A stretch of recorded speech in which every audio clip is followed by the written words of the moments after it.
The strength you've been told to abandon is the one that will save you. Welcome to Soft Girl Era, the sacred space where strong Black women unlearn survival, rediscover softness, and reclaim the joy, rest, and freedom they deserve without guilt, without apology, and without explanation.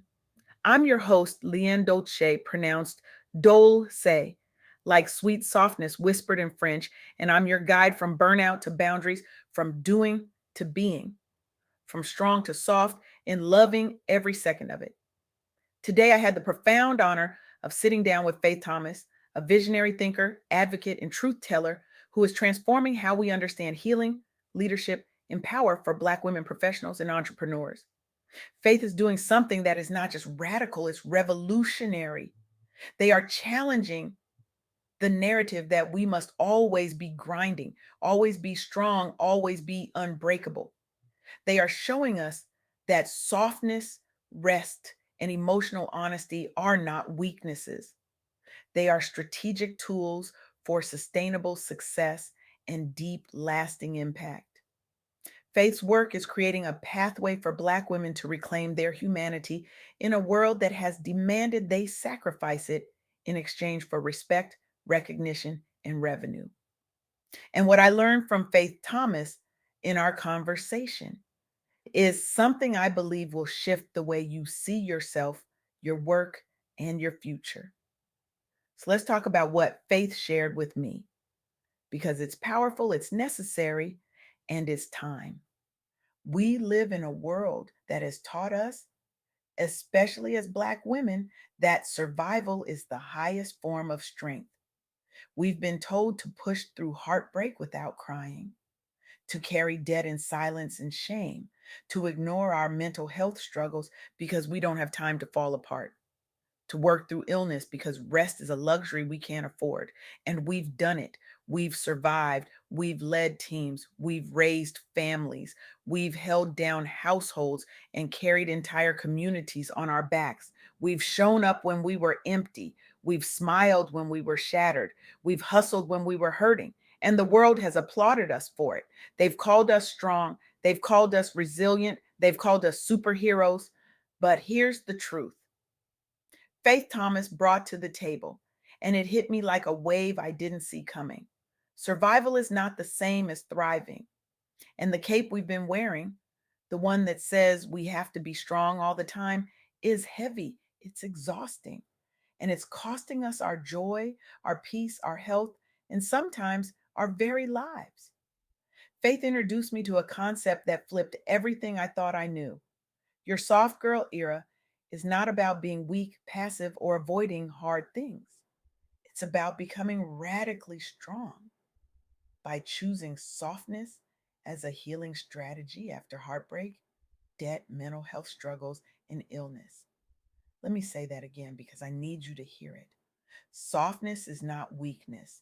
Softness is a strategy, a healing strategy, a leadership strategy, a business strategy, a survival strategy that actually lets you live.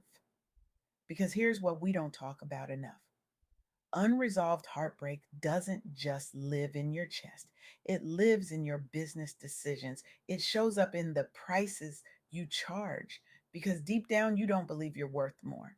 It shows up in the clients you tolerate because you're afraid that if you say no, no one else will come. It shows up in the boundaries you fail to set because you've been taught that being available is the same as being valuable. It shows up in the risks you're too afraid to take because the last time you trusted someone, they broke you. Debt doesn't just sit on a spreadsheet, it sits in your nervous system, whispering that you're not enough, that you don't deserve more, that you should be grateful for scraps. It makes you say yes when you want to say no. It makes you shrink when you should expand.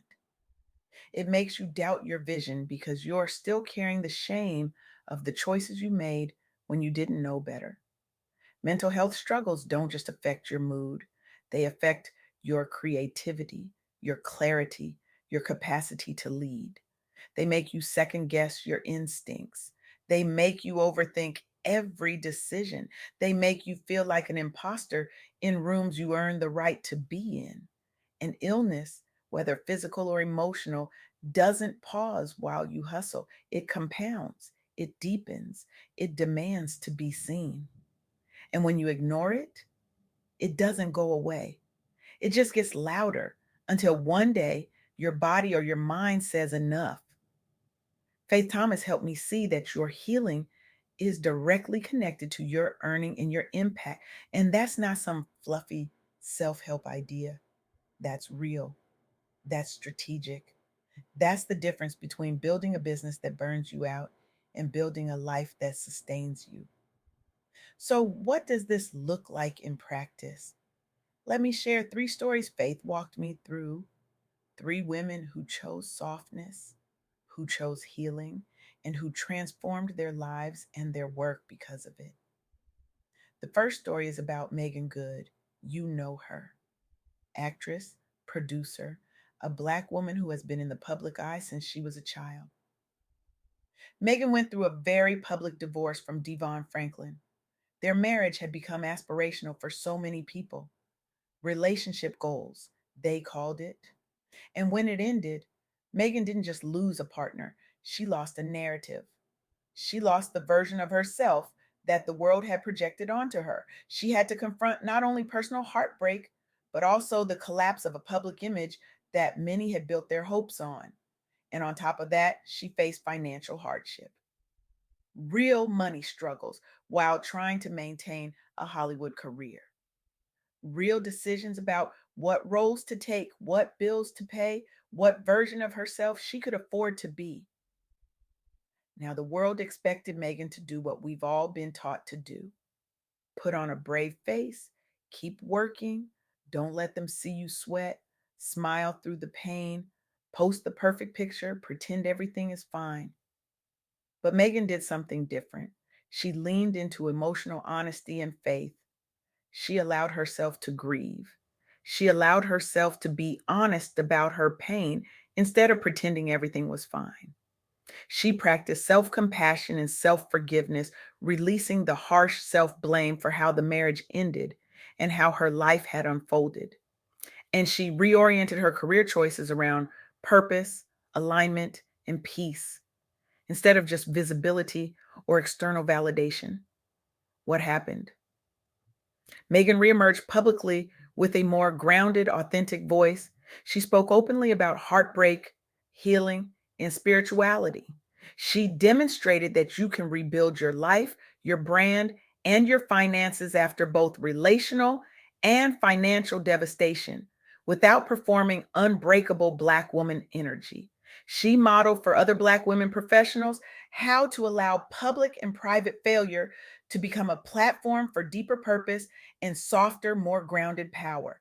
That's what Fayth Thomas is talking about. That's the soft girl era. It's not about giving up, it's about giving yourself permission to feel, to heal, and to rebuild from a place of wholeness instead of brokenness.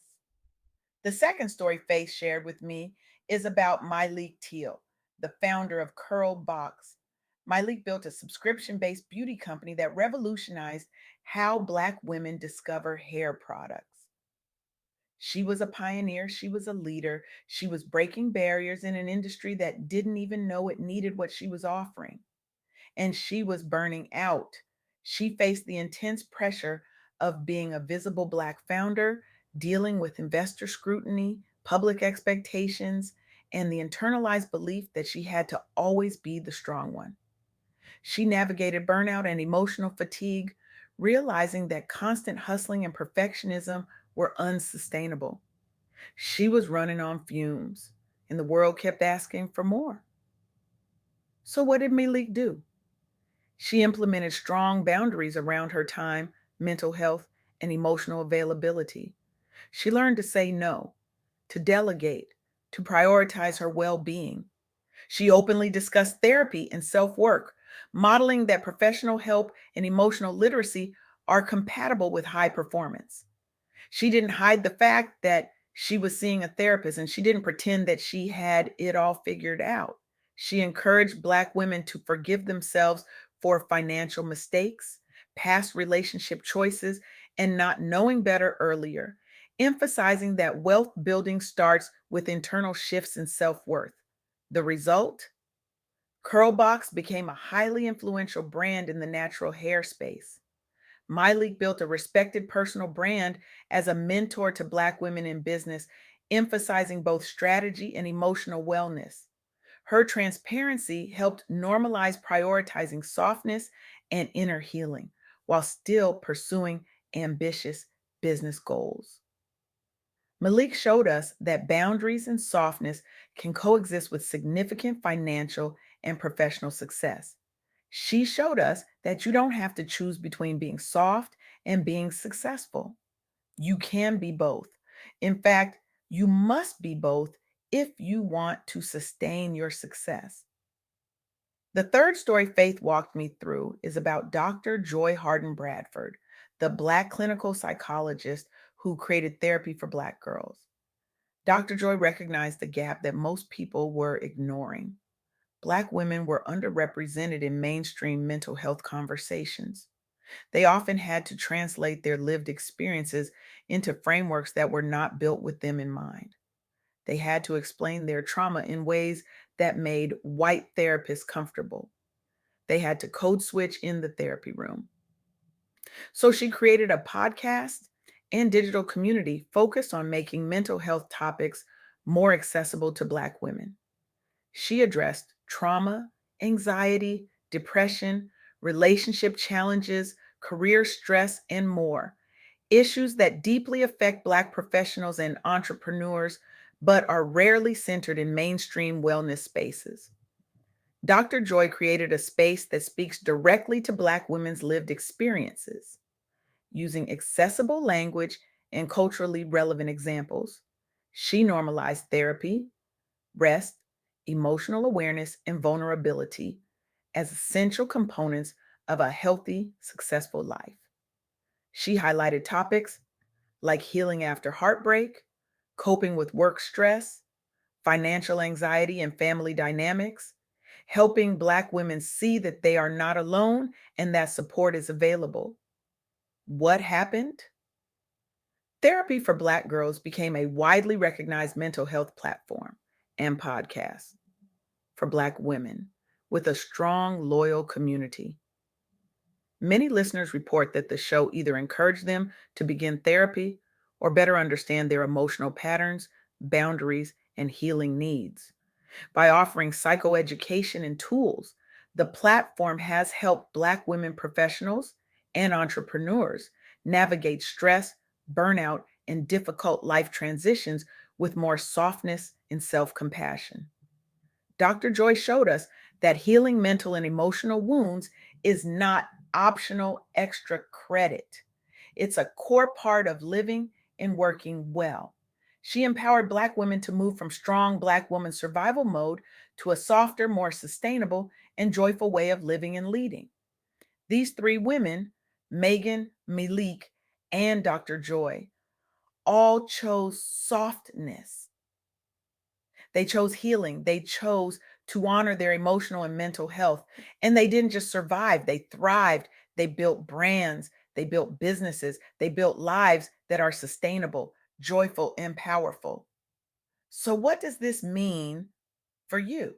What does this mean for those of us who are still carrying the cape, still pushing through, still believing that softness is a liability?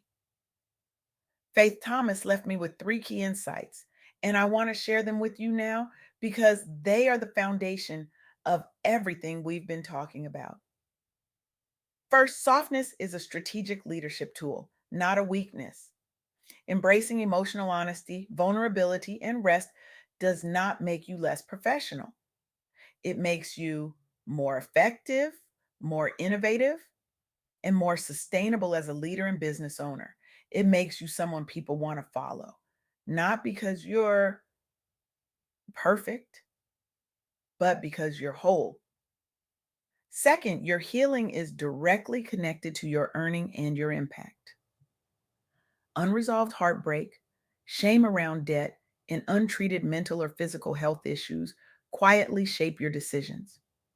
The prices you charge, the clients you tolerate, the boundaries you fail to set, the risks you are afraid to take.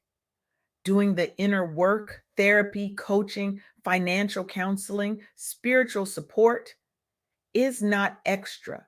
It's part of your business strategy. It's the foundation of your success. Third, forgiveness is not forgetting, it is freeing up your power. Whether it's a partner who broke your heart, a client who didn't pay, a company that underpaid you, or the version of yourself that should have known better, forgiveness is how you reclaim your energy and creativity. You don't forgive to make other people comfortable. You forgive so you can move boldly into your next era without being emotionally indebted to your past. So here's the question Fayth Thomas wants you to sit with. And I want you to really let this sink in. If you stopped punishing yourself for your past heartbreaks, financial mistakes, and mental or physical health struggles, and chose to truly forgive yourself, what new, softer, more powerful version of you would be free to lead, create, and build in this next season? What would you do if you weren't carrying the weight of shame? What would you create if you weren't afraid of failing again? Who would you become if you allowed yourself to be soft, to be whole, to be free? This is not a rhetorical question. This is an invitation. This is a challenge. This is your moment. Before the end of today, I want you to write a short forgiveness letter to yourself about one area, love, money, or health, where you have been carrying shame.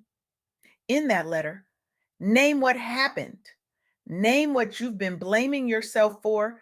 Name what you now choose to forgive yourself for. And name one gentle, practical step you will take in the next 7 days. Book a therapy session, schedule a doctor's appointment, call a financial counselor, renegotiate a boundary, say no to something that's draining you, say yes to something that's healing you. This is how you begin your own soft girl era, not as a trend, but as a strategy for a healed, sustainable, and abundant life and business. The world has told you that softness is weakness. I'm here to tell you that softness is your superpower. The world has told you to keep grinding. I'm here to tell you to start healing. The world has told you to be strong. I'm here to tell you to be whole. So take off the cape, put down the weight, forgive yourself, and step into the softest, most powerful version of yourself you've ever been. This is your soft girl era, and it starts right now.